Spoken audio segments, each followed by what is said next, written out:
Damos el saludo también al doctor Francisco Lopera, quien está conectado a través de la plataforma Teams. Él nos acompaña también de manera virtual y va a presentar la ponencia Herencia en la enfermedad de Alzheimer. El doctor Francisco Lopera es neurólogo clínico y del comportamiento, profesor titular de la Facultad de Medicina de la Universidad de Antioquia y coordinador general del Grupo de Neurociencia de Antioquia, GNA. Es investigador principal de API Colombia, una iniciativa para prevenir el Alzheimer en personas sanas con riesgo genético. Ensayo clínico financiado por el Instituto Nacional de Salud de Estados Unidos, NIH, Banner y Genetics Roche. Es además investigador principal de DIAN-TU, DIAN-OPS, Enroll HD y Large PH en Colombia. El doctor Lopera ha publicado con su equipo más de 200 artículos en revistas científicas de alto impacto sobre la enfermedad de Alzheimer, CADASI y Parkinson y otras enfermedades neurodegenerativas. El GNA descubrió la mutación paisa del Alzheimer, del CADASIL, de la enfermedad de Parkinson y de la enfermedad Wilson, y además ha realizado investigaciones de trastornos de neurodesarrollo y del lenguaje. Les recuerdo entonces la ponencia Herencia en la enfermedad de Alzheimer. Le damos una cordial bienvenida, doctor Francisco Lopera, a la Corporación Universitaria Remington, a este primer simposio de residentes de psiquiatría. Muchas gracias por la invitación. Voy a compartir la pantalla.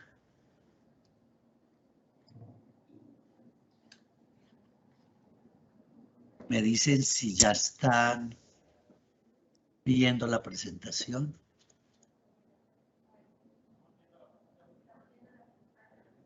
No, todavía no vemos la presentación, pero sí la pantalla. La presentación no. No, señor, todavía no se ve. Se ve el navegador, pero no se ve la presentación. Un momento, entonces miro a ver cómo.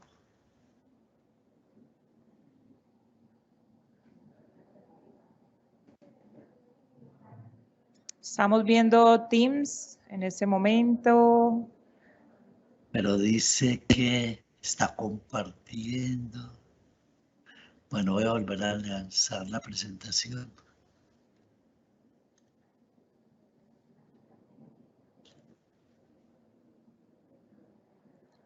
Ahora está, parece que sí, ya se está viendo la presentación. Solo tiene que darla, exacto. Ahora sí la estamos viendo completamente, lo estamos escuchando. ¿Cómo lo escuchan allá al final del auditorio? ¿Se escucha bien? ¿Estamos bien de volumen? Doctor, tiene un auditorio de más o menos 190 personas en este momento y unas 70 personas conectadas a través de la plataforma Teams. Bueno, muchas gracias pues a la Universidad de Remington por esta invitación. Voy a hablarles de herencia en la enfermedad de Alzheimer. Hay tres maneras de envejecer. El envejecimiento exitoso, el envejecimiento normal que está aquí en líneas discontinuas. Hay un envejecimiento exitoso y hay un envejecimiento patológico. El envejecimiento exitoso pues son centenarios o personas mayores de 90 años con una condición normal. Y el envejecimiento patológico, ahí clasificamos la enfermedad de Alzheimer. Pero el envejecimiento patológico más patológico de todos es la progeria. La progeria es un trastorno genético. Aquí ven ustedes un paciente con progeria. Es un niño de 10 o 12 años que ya tiene todas las características de una anciana. Y la progeria es producida por mutaciones en el gen de la proteína lamina-trofina, que tiene como función reparar el ADN. Cuando hay alteraciones en este gen, pues el ADN no se repara y se produce un envejecimiento patológico. Afecta a 1 de cada 4 millones de niños y el 80% mueren antes de los 20 años. El segundo envejecimiento más patológico que tenemos es el Alzheimer. Aquí vemos un cerebro normal a la izquierda y un cerebro con Alzheimer a la derecha. La diferencia es que este cerebro con Alzheimer pesa menos, puede haber perdido 1 libra de peso, los surcos están más delgados y hay dilatación de los giros están más delgados y hay dilatación de los surcos, lo que indica que hay una atrofia cerebral.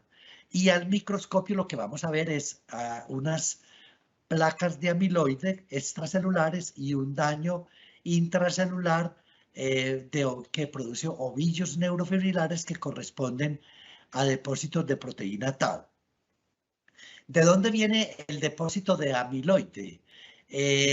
Viene de un metabolismo anormal de esta gran proteína precursora de amiloide que tiene de 695 a 770 aminoácidos y debería ser cortada por alfa secretasa.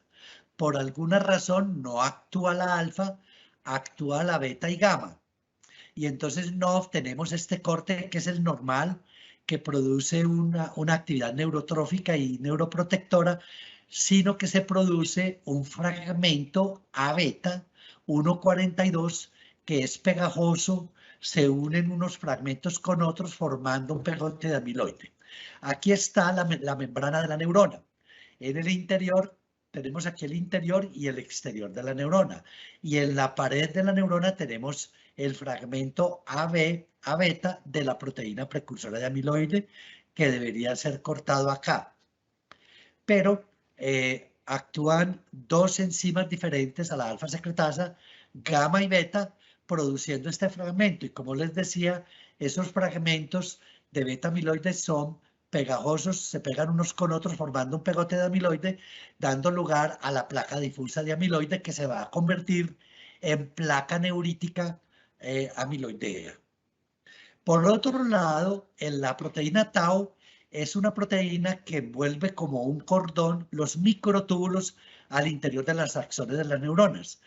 Aquí vemos que esos microtúbulos están formados de una proteína contráctil llamada tubulina.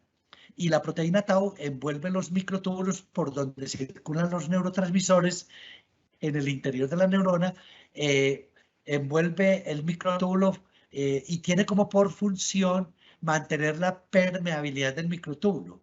Si la proteína tau se hiperfosforila, entonces lo que sucede es que el microtúbulo se colapsa sobre sí mismo y se daña el transporte axonal, dando lugar a muerte neuronal y a ovillo neurofibrilar. Por ejemplo, es una neurona en proceso de neurodegeneración por colapso de los microtúbulos al interior de la neurona, dando lugar a un ovillo neurofibrilar producido por la taupatía. Entonces, resumiendo, en la enfermedad de Alzheimer tenemos, esta es la lesión característica y típica de la enfermedad de Alzheimer, una placa neurítica. ¿Qué vemos en esa placa neurítica? En el centro de la placa vemos el depósito de amiloide. Y alrededor de la placa tenemos una corona de ovillos neurofibrilares que corresponden a la taupatía. O sea que el Alzheimer es una amiloidosis y una taupatía. Tanto la amiloidosis como la taupatía produce inflamación y reactividad neuronal, produciendo inflamación, neurodegeneración, muerte neuronal y atrofia. Aquí vemos a la derecha un cerebro normal, con un envejecimiento normal. Y arriba ustedes ven que tiene una plaquita de amiloide. Abajo tenemos dos ovillos neurofibrilares en una placa. O sea que en el envejecimiento normal hay algo de amiloidosis y hay muy poco de taupatía. La diferencia con el envejecimiento patológico del Alzheimer, que se ve ahí a la izquierda, es que ese cerebro está muy atrofiado, con mucha pérdida de volumen, pero además tiene mucha amiloidosis arriba y mucha taupatía abajo. Entonces la diferencia es como una cuestión cuantitativa. Demasiada amiloidosis, demasiada taupatía con relación a lo normal que se ve en un cerebro con envejecimiento normal. La hipótesis de la cascada amiloidea de la enfermedad de Alzheimer plantea que el primer evento es un depósito de amiloide y ese depósito de amiloide extracelular activa la microglia, se produce una inflamación y esa inflamación tiene un efecto sobre la proteína tau hiperfosforilada y produciendo degeneración de la neurona, dando lugar entonces la amiloidosis, la inflamación y la taupatía a pérdida neuronal, cambios neuroquímicos, muerte neuronal y demencia, dando lugar pues a la demencia.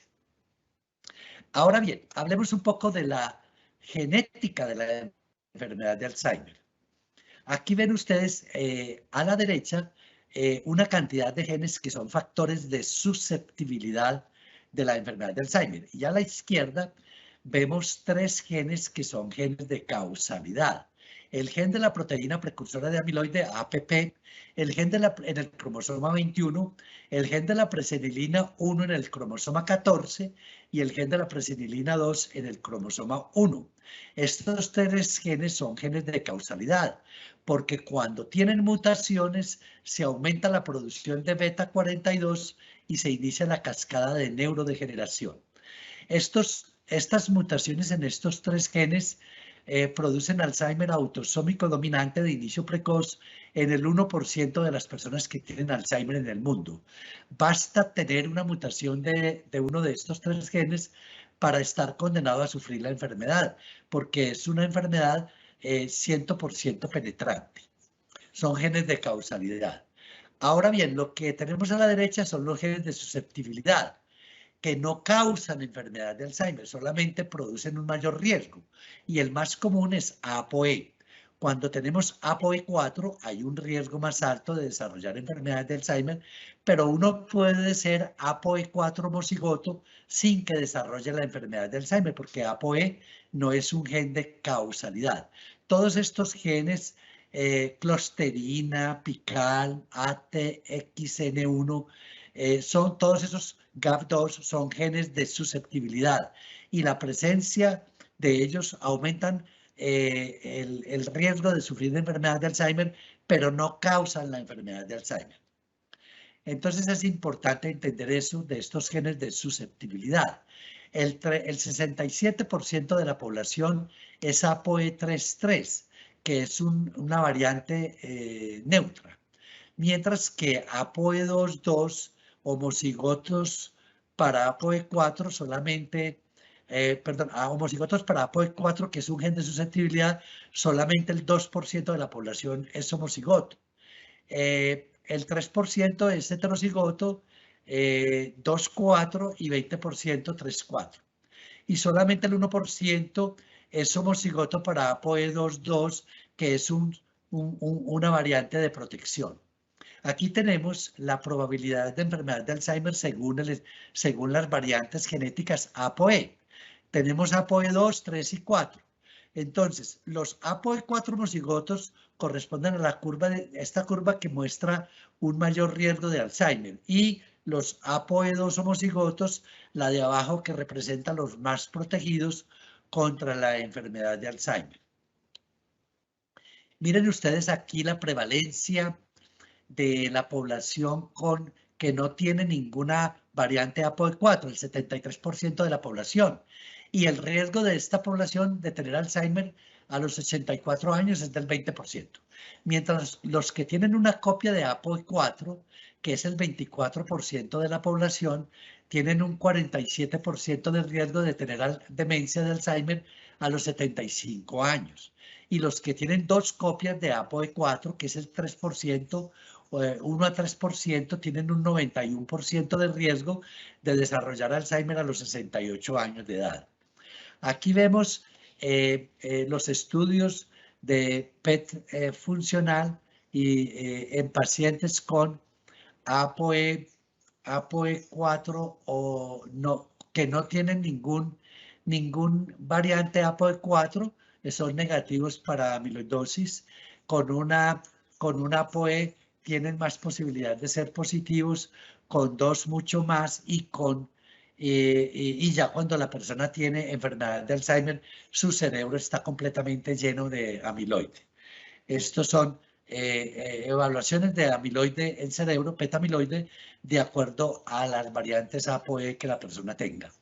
Entonces, concluyendo este tema de la variante ApoE en el cromosoma 19, es que el ApoE es el principal gen de susceptibilidad del Alzheimer tardío, esporádico tardío, que tiene 3 alelos, ApoE2, ApoE3 y ApoE4, que ApoE3 es el más común y es un factor de riesgo neutral.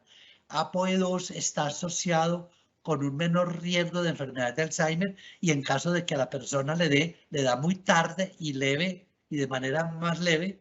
Y APOE4 es un factor de susceptibilidad que produce un inicio más temprano. Miremos acá en este diagrama, los genes de causalidad están a la izquierda, presenilina 1, presenilina 2 y APP. Son muy raros, pero tienen un altísimo riesgo de producir la enfermedad. Lo que hay a la derecha son los genes de susceptibilidad, que son muy comunes, pero tienen menos riesgo de producir enfermedad de Alzheimer. APOE4 y TREM2 son genes de susceptibilidad que están ahí como en un estadio intermedio entre los más comunes y los más raros, entre los de susceptibilidad y los de causalidad. Son los más importantes genes de susceptibilidad. En Colombia tenemos mucha población con TREM2 que hemos estado descubriendo últimamente. Pero hablemos un poco de las formas de genes de causalidad. Hay aproximadamente 86 familias con 32 mutaciones diferentes en el gen de proteína precursora de amiloide en el cromosoma 21. Hay más de 392 familias con más de 177 mutaciones en presenilina 1, entre ellas las 25 familias colombianas con Alzheimer por la mutación paisa y otras 12 familias con otras mutaciones en presenilina 1. Y hay 23 familias identificadas con 14 mutaciones diferentes en presenilina 2. Estos son más de 500 familias en el mundo con las variantes genéticas de genes de causalidad. Esta es la mutación paisa, es un cambio de alanina por ácido glutámico en el codón 280 del gen de la presenilina 1, que produce Alzheimer autosómico dominante en todas estas regiones del departamento de Antioquia. La primera familia fue identificada en Belmira, la segunda familia en Angostura, la tercera familia en Yarumal y así sucesivamente hasta 25 familias que hemos identificado multigeneracionales en todo el departamento de Antioquia, Dabeiba, Ituango, Valdivia, Anorí, Yarumal, Angostura, Medellín, Santa Rosa de Osos, San Andrés de Cuerquia. Hemos encontrado que estas familias, por lo menos 14 de ellas, tienen un tronco común procedente de 1745, de donde este sujeto, esta mujer, dio origen a la familia C2, C7, C5, C12 y C21 y C5 y C21. Este señor dio origen a la familia C3, C1 y 9 y esta señora dio origen a la familia C3, 4, 6, 11 y 8. Probablemente las 25 familias todas pertenecen a este tronco común con un efecto fundador, pero no hemos podido identificar el resto de las familias, unirlas a este tronco común. Pero muy probablemente están todas, son todas pertenecientes a ese tronco común. Estas fueron las primeras familias identificadas en la década del 80 y así es como tenemos el mapa ahora en el año 2022 y aquí tenemos identificado en colores todos los que han enfermado, solamente los enfermos de esas poblaciones en un mapa pues muy complejo, en una genealogía muy compleja, integrando todas las familias. Hemos estudiado 5.846 personas de más de 6.000 miembros que tienen esas 25 familias. Y hoy en día sabemos que hay 1.119 portadores de la mutación vivos. Eso quiere decir que esos 1.119 portadores o están enfermos o van a desarrollar la enfermedad en los próximos años.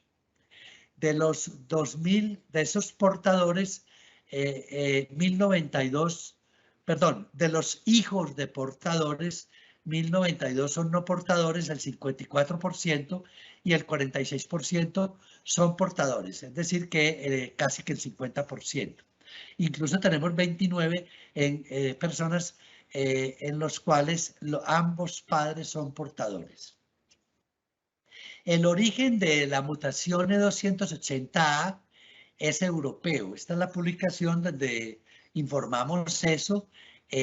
Los portadores tienen un genoma una porción del genoma idéntica a el genoma europeo y por lo tanto se concluye que esta mutación viene de Europa hace 18 generaciones, hace más o menos 360, 450 años que llegó a Colombia. Hemos podido estudiar esta mutación y establecer las etapas predemenciales de la enfermedad y pudimos definirla de esta manera.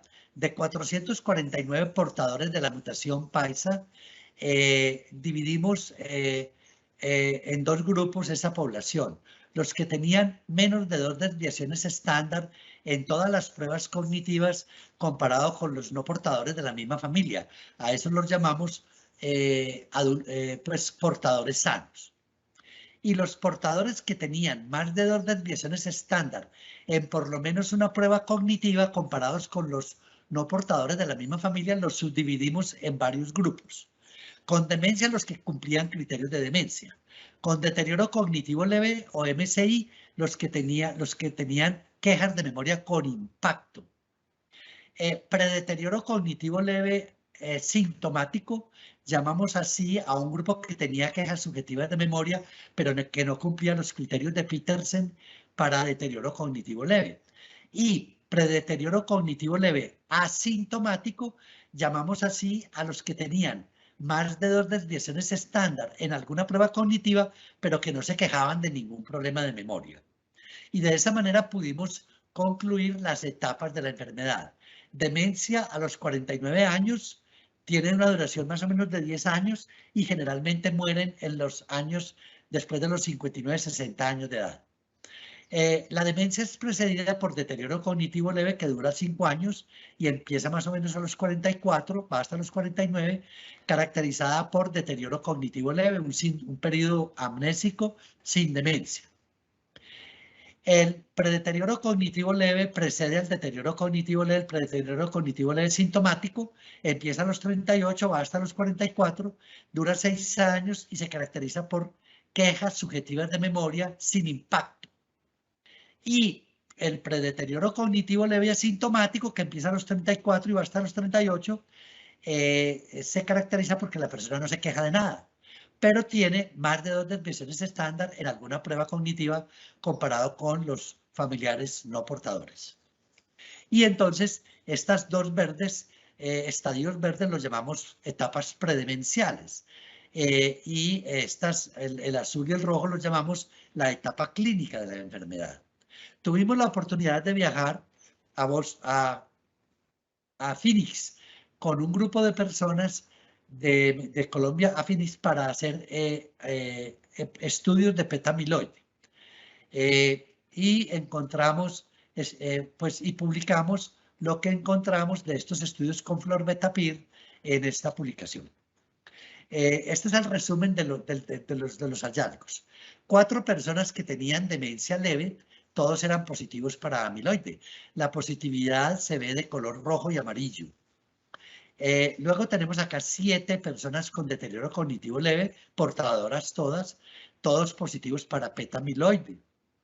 A la derecha, por fuera del rectángulo, tenemos 20 sujetos no portadores de la mutación paisa, todos negativos para el examen de beta-amiloide. Y dentro del rectángulo tenemos 19 sujetos portadores asintomáticos. Y los mayores de 28 años todos son positivos para beta-amiloide, pero los menores de 28 años son negativos para beta-amiloide. Esto nos permitió concluir que la amiloidosis empieza a verse en un examen de beta-amiloide a partir de los 28 años de edad en esta población.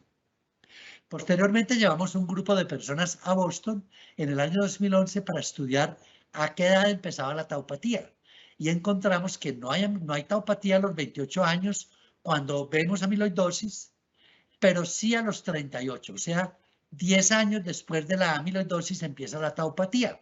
Y a los 44 años, el cerebro de estos pacientes portadores de la mutación está ardiendo en taupatía, como se puede ver acá, con esa intensidad roja de la imagen de beta-amiloide positivo a los 44 años de edad. Entonces concluimos que la taupatía empieza 10 años después de la amiloidosis a los 38. Por otro lado, hicimos una publicación en JAMA Neurology acerca del deterioro cognitivo, que fue la tesis doctoral de Daniel Camilo Aguirre, en la cual evaluamos a qué edad comienzan a perder, comienzan a disminuir el puntaje de las pruebas de memoria del CERAD. Y encontramos que eso sucede a los 32 años. Aquí a los 32 años es la edad en que tienen un bajón más de 2 desviaciones estándar en la prueba de memoria del CERAD de los portadores comparados con sus familiares no portadores, pero sin que se quejen de ningún problema de memoria. Entonces pudimos reconstruir el mapa de la evolución natural de la enfermedad tal como lo vemos acá. Aquí ven ustedes a la derecha la etapa clínica de la enfermedad que empieza a los 44 años con deterioro cognitivo leve, sigue a los 49 con demencia y mueren hacia los 59. Toda esa etapa de los 44 a los 59 es la etapa clínica de la enfermedad. En rojo tenemos la etapa preclínica, que significa que la persona no tiene síntomas de la enfermedad, pero puede tener ya la enfermedad. Esta etapa preclínica o Alzheimer asintomático, a su vez la podemos subdividir en varias fases. Fase 0, desde el nacimiento hasta los 24 años, cuando podemos demostrar que hay niveles anormales de beta 42 en el líquido cefalorraquídeo. Es decir, ya hay amiloidosis, pero todavía no es visible en el beta-amiloide, pero sí en el líquido cefalorraquídeo. Fase 1, de los 24 a los 28, cuando empezamos a ver amiloide en el examen, en la imagen de beta-amiloide. Fase 2, de los 28 a los 32, cuando vemos por primera vez un bajón en la prueba cognitiva de memoria del CERAD, más de 2 desviaciones estándar. Y aunque la persona no se queje de problemas de memoria. Fase 3 va de los 32 a los 38, cuando vemos por primera vez un PET-tau positivo. Hay tau depositado ya en el tejido cerebral. Y fase 4, de los 38 a los 44, cuando empieza el deterioro cognitivo leve y se inaugura la etapa clínica. Esto es muy importante porque nos permite preguntarnos, bueno, si esa es la historia natural de la enfermedad, ¿cuándo deberíamos tratar? Bueno, pues podemos hacer tratamiento paliativo aquí cuando la persona tiene demencia. Prevención terciaria cuando la persona tiene deterioro cognitivo leve, es decir, entre los 44 y los 49. ¿Qué es prevención terciaria? Es tratar gente con deterioro cognitivo leve para evitar que llegue la demencia. Pero mejor que prevención terciaria sería hacer prevención secundaria, que la podríamos hacer aquí desde los 28 hasta los 44 años, en estas 3 etapas preclínicas. Podríamos hacer prevención secundaria. ¿En qué consiste la prevención secundaria? Dar un tratamiento a personas asintomáticas que ya tienen amiloidosis, utilizando un antiamiloideo que limpia el cerebro de amiloide. Pero más interesante que hacer prevención secundaria sería hacer prevención primaria, que la podríamos hacer en fase 0 y fase 1, utilizando algún tratamiento que impidiera la producción de amiloide y el depósito de amiloide en el tejido cerebral. Todavía no tenemos estudios de prevención primaria, pero los vamos a empezar a final de este año o a principios del próximo año. Esto es importante porque nos lleva a plantear esto. Hay dos definiciones del Alzheimer.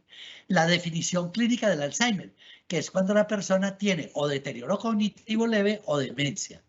Y la definición biológica de la enfermedad de Alzheimer, que es cuando la persona no tiene síntomas, no tiene demencia, no tiene deterioro cognitivo leve, pero tiene la neuropatología de la enfermedad. Entonces, aquí tenemos los 3 estadios de la enfermedad. Abajo tenemos el estadio de demencia, donde la persona tiene su cerebro lleno de amiloide, taupatía y neurodegeneración. En la mitad tenemos el estadio de deterioro cognitivo leve, donde la persona tiene amiloidosis, taupatía y neurodegeneración, pero más leve. No tan grave como en la demencia. Estos dos estadios corresponden a la definición clínica, porque en ambos estadios hay síntomas de la enfermedad, mientras que el que tenemos arriba corresponde a la definición biológica, porque no hay síntomas, solamente hay amiloidosis. Y hay neuropatología de la enfermedad, pero no hay síntomas. Por lo tanto, es un estadio preclínico o Alzheimer asintomático. Así que tenemos entonces, la idea es que vamos tras la prevención de la enfermedad de Alzheimer, utilizando tratamientos de prevención terciaria en esta etapa, de prevención secundaria en esta, y prevención primaria en etapas muy tempranas. Eso es lo que hemos hecho en el estudio API Colombia, que acaba de terminar el 22 de marzo.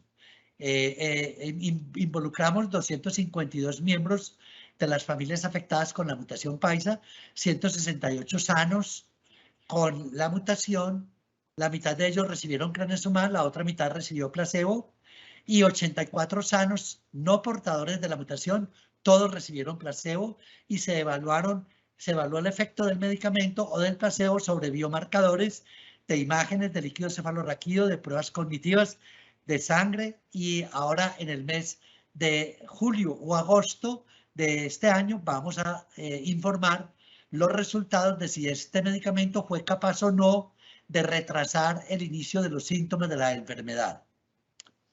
Lo interesante fue que cuando empezamos este estudio, en el 2013 hicimos una campaña en todo el país con este logo: el Alzheimer familiar se manifiesta en adultos jóvenes y el riesgo de heredarlo es alto. Si tienes un familiar con pérdida progresiva de memoria antes de los 60 años, comunícate con nosotros. Que no se te olvide ayudar. Buscamos prevenir el Alzheimer.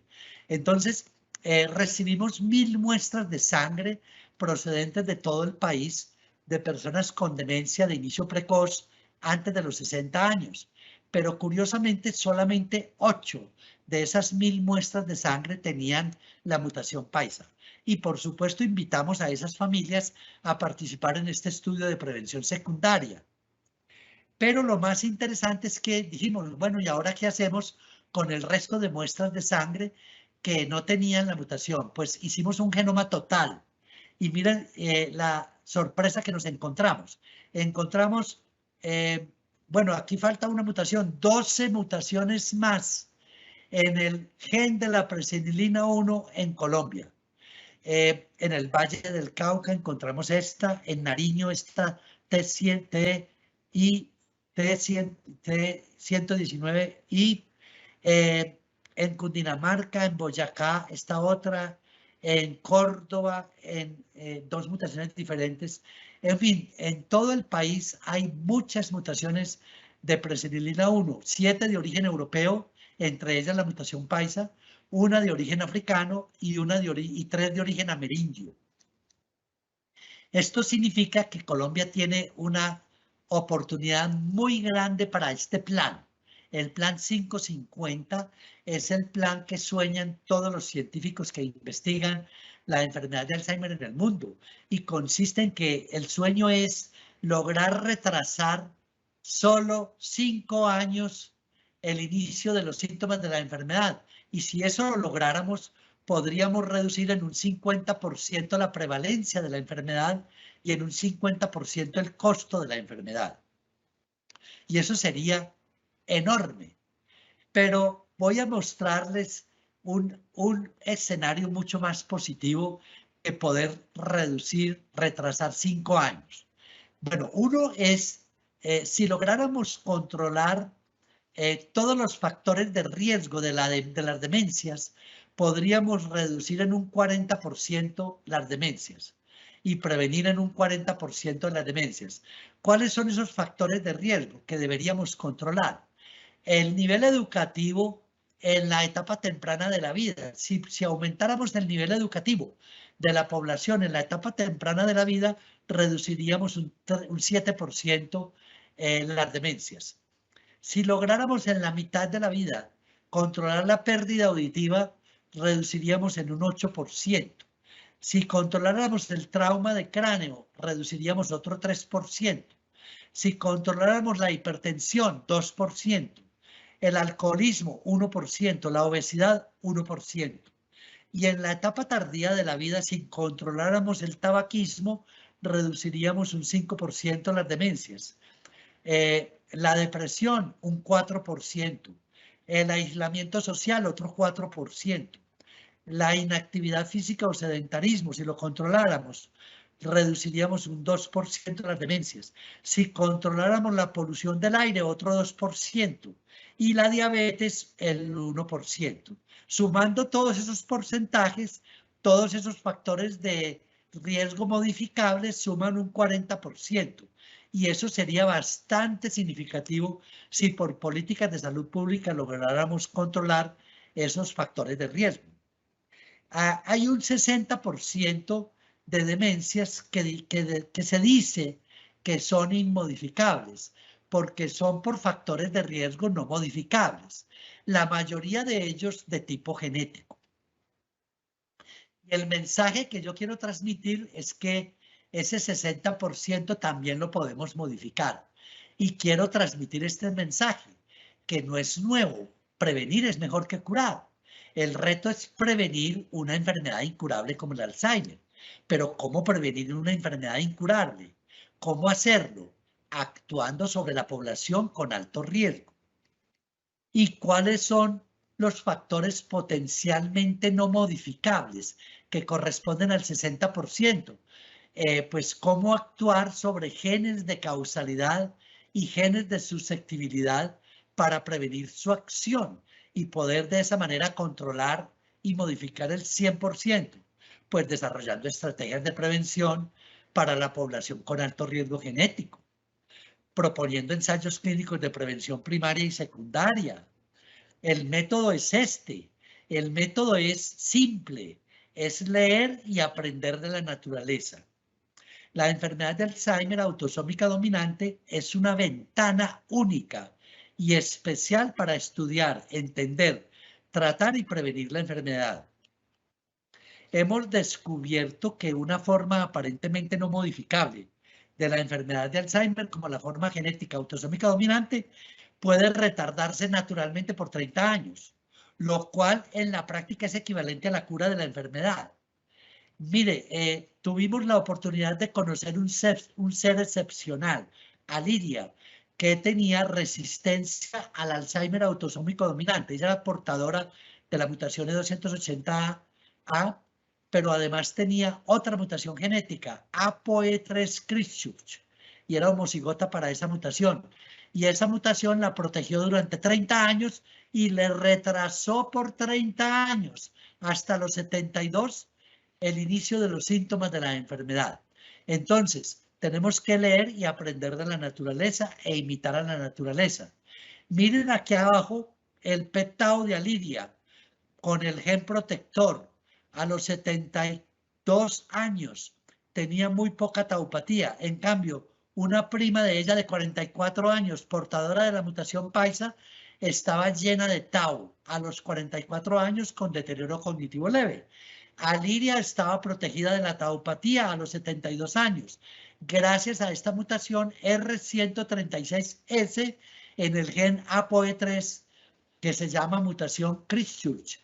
Esa mutación la protegió 3 décadas. Entonces hemos encontrado un método de retrasar la enfermedad de Alzheimer por 30 años. ¿Cómo? Haciendo terapia génica, a través, por ejemplo, de inocular un virus, producir una infección viral, una infección genética que brinde la protección. Es decir, podríamos tomar el gen protector e inocularlo a través de un virus y producir el efecto protector que tenía Liria en su cerebro, o desarrollar medicamentos que imiten el mecanismo de acción de la mutación protectora en el cerebro y de esta manera retrasar el inicio 30 años. ¿A quién dirigir los programas de prevención de la enfermedad de Alzheimer? Pues a la gente con alto riesgo, adultos mayores, población con antecedentes familiares de enfermedad de Alzheimer y alto riesgo genético, población con estilos de vida no saludables, población con deterioro cognitivo leve, población con amiloidosis. principalmente a la población con mutaciones en presenilina 1, presenilina 2 y PPA, con genes de causalidad, a los homocigotos APOE4, a la población con TREM2 y a la población con alto score poligénico. Por eso, todos estos factores genéticos son claves para encontrar una solución, porque la forma de cómo encontrar la cura y la prevención de la enfermedad es esta: identificar casos con demencia precoz, realizar siempre la genealogía, buscar mutaciones de causalidad del Alzheimer y buscar portadores con Lamentamos entonces, el doctor Lopera nos cuenta que ya tuvo un problema en la red, que se despide de ustedes